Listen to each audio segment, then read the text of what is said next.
To draft the collar, you need to take the neckline measurement of both the front and the back of your bodice, okay? Now you want to take the actual neckline, not the seam allowance. And this is the point where my back neckline ends. So I'm going to start from the center back and work my way to the shoulder point of the back pattern. So my back neckline is 3 inches. And then I'm going to continue from this point, which is part of my front neckline, and then continue to the center front. So this gives a total of 8 3/8 inches for both the front and the back.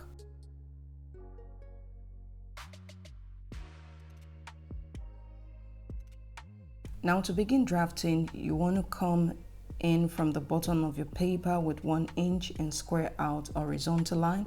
This horizontal line is the neckline edge of the collar stand, or you can call it the baseline of the collar. Next, you want to come in from this end of your paper and mark in 1 inch and then square up a vertical line. This vertical line is the center back line of the collar. So now we have the collar baseline and we have the center back line. Now from the center back line, you want to mark out your back neck measurements. Now this point is the shoulder point of the collar. Now from the center back line, you want to mark the total neck measurement, which is 8 3/8 inches.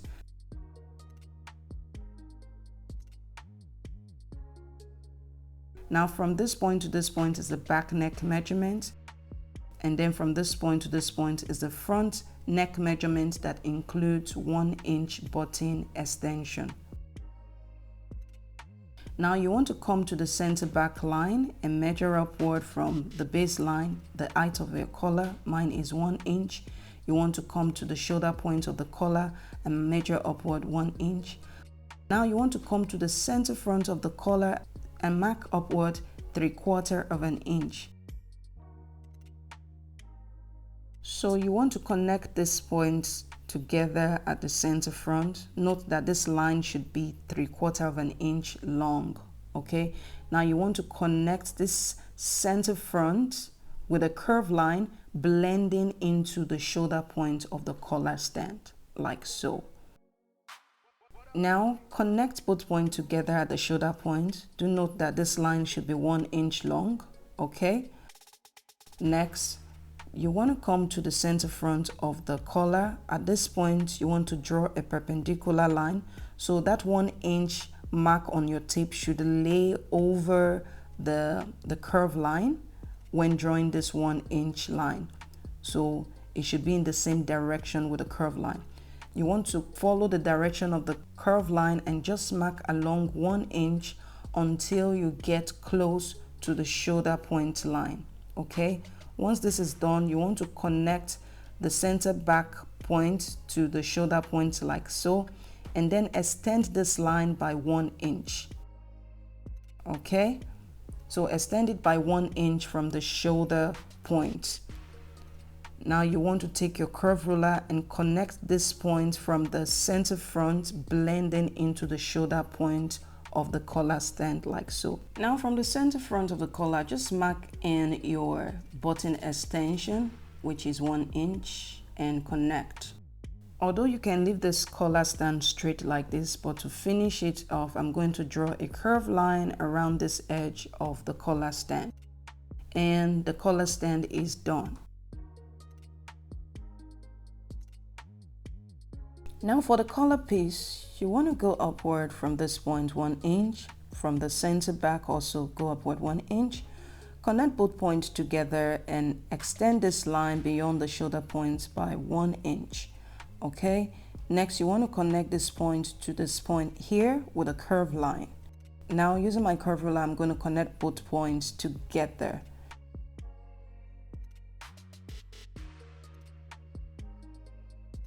Now from this point, you want to draw a vertical line. You want to make sure this vertical line is parallel to the center back line. So meaning this line should be straight. It should be in right angles to this point. Next, you come to the center back and mark the height of your collar. So you can mark 1.5 inches, you can mark up to 2 inches, but I'm marking 1 3/4 inches.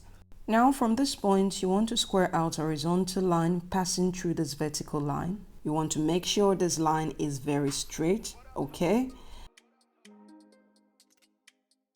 Now from this vertical line, you want to mark 3/4 inch. You can use 1/2 inch, it's all up to you. Now you want to connect this point to this point like so. So this is one style option for your collar. Or you can come out from this vertical line with 1 inch or come out as much as 1.5 inches. So the second option will be coming out 1 inch. I'll connect it to this point like so.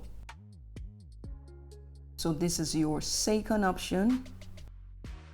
For the third option, extend this line above the horizontal line with about 1/2 inch. Then you want to take your curve ruler and draw a curved line blending into the top of the collar. So I'll go ahead and just shade out this part. And you have 3 options for your collar style line. Okay, we're done drafting the collar piece. So at this point, you want to copy this out to a fresh pattern paper and then add in your seam allowance all around the collar. And I added 1/4 inch as a seam allowance all around the collar except for the center back. Okay, you don't want to add any seam allowance on the center back because we'll be cutting it on fold.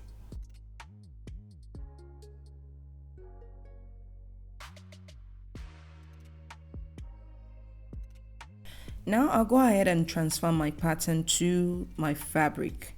So one of the fabric is going to be for the top of the collar, the other is going to be for the lining of the collar.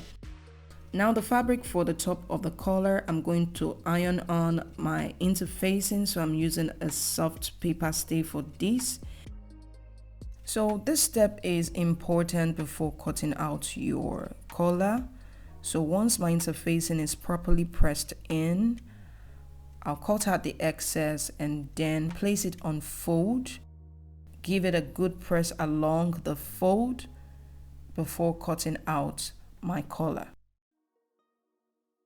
From this interfaced fabric, you want to cut out 1 collar piece and 1 collar stand, okay? And you want to repeat the same process for the lining fabric. So I have my collar cut out. This is the lining piece and this is the main piece. Next, you want to transfer all the markings you have on your pattern onto the collar. So I'm going to cut notches at the center back of both the lining and the main piece of the collar. Okay, so this is going to give you a guide when you're sewing. Now with the right side of the collar facing the right side of the lining piece, you want to go ahead and carefully place both pieces together and then sew around the edges of the collar like so. So it is best if you actually mark out your seam allowance all around the edge of the collar before sewing.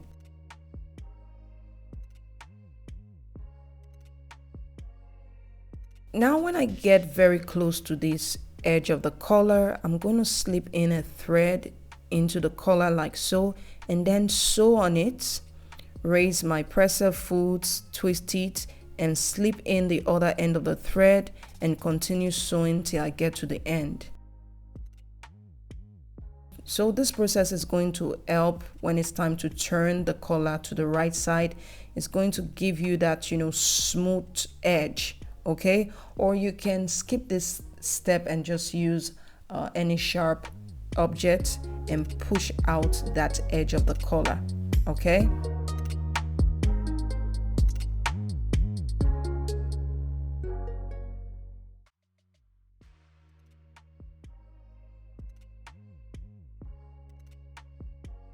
Now I'm going to take the band with the interfacing and fold in the seam allowance along the neckline edge. So this is a part of the band that will be top stitched to the neckline of your shirt. Now it's time to attach the band to the collar. Okay, so you want to position the band to the collar piece like so. So it is best to transfer all the markings you have on your pattern to your fabric, okay? So you want to make sure they blend at this edge, pin it in place before sewing.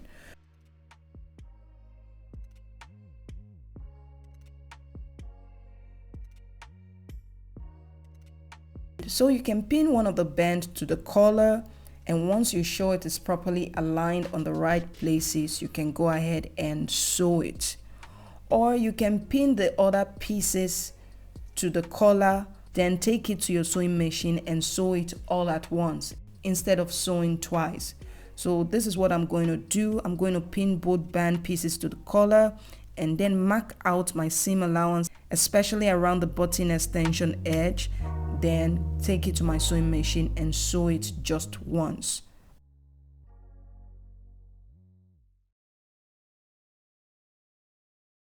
The next step is to turn this in. So before turning it in, you want to just trim down the seam allowance around the button extension edge and then turn it to the right side and give it a good press.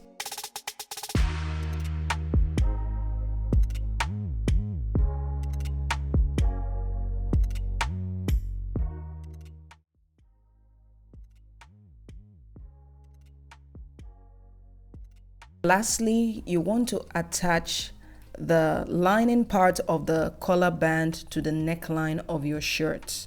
So that is the edge that is not folded. Once that is done, you want to top stitch the folded edge of the collar band to the neckline of your shirt. And then attach your buttonhole and your button to the collar. And we're done. And this brings us to the end of this tutorial. I hope you find it helpful. Please make sure you leave a comment for me and like this video, because this makes a huge difference to my channel. It helps my channel grow. And also make sure you subscribe to this channel if you haven't yet subscribed. Thank you so much for watching. I will see you on my next one. Bye bye.